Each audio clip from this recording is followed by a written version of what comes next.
We've been exploring the book of Acts, which was written by a man named Luke as a continuation of the Gospel of Luke.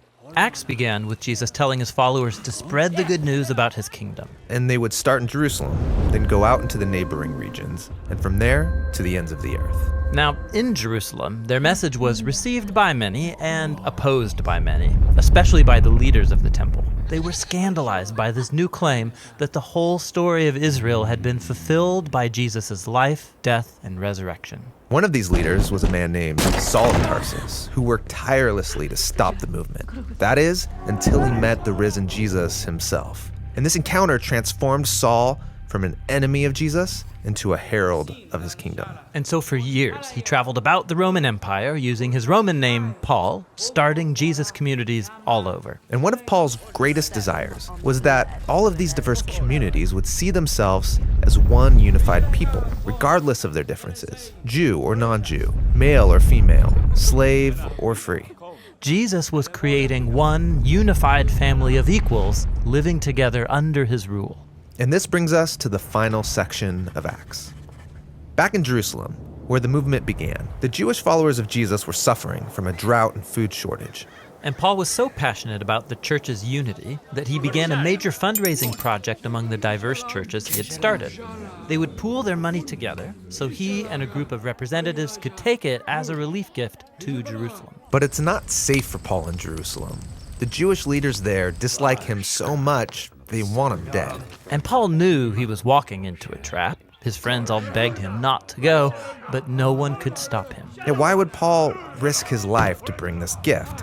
Couldn't he have sent someone else? Well, for Paul, this was personal. Jerusalem was where he used to participate in the murder of Jesus' followers, and now he gets to serve them.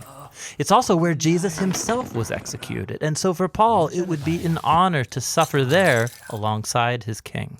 Paul goes to Jerusalem, and as expected, he's found by his enemies. A mob forms, and they try to kill him. But Roman soldiers save his life by taking him into custody. The Jewish leaders are accusing Paul of starting a revolt against Rome, but they can't prove it. And the Romans don't know what to do with him. Yeah, they can see Paul's not a criminal, but his claim that a crucified Jewish man is the risen king of the world, it keeps getting him into trouble. And so Paul gets transferred from one court to another until he demands that his case be tried before the court of Caesar in Rome. And so they happily ship him off. Now, throughout this section of Acts, Luke, the writer of the story, has portrayed Paul's trials and imprisonments so that they resemble his previous stories of Jesus' trials and imprisonment. Luke's making an important point.